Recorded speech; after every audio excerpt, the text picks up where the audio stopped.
Hi there, I'm going to show you how to replace the battery in this key fob. This is out of a Nissan Murano. You're going to need a small flat tip screwdriver. This size is fine. And one of the 2025 batteries. You can get these off Amazon. I've included a link below in the description. You can use a 2032 in a pinch.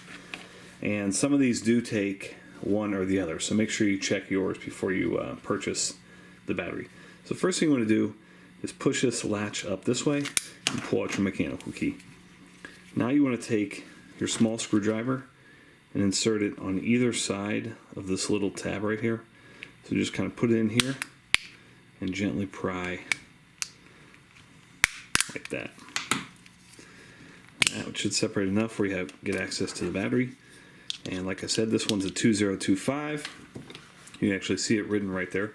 But it can take a 2032. It's just a little bit thicker, but it'll still work. It'll actually last a little bit longer as well. So that's all you need to do. Replace it, positive side facing downward. Squeeze that back together. Push this back in, and you're all set. No need to reprogram. Hope that was helpful. Make sure you hit that thumbs up button.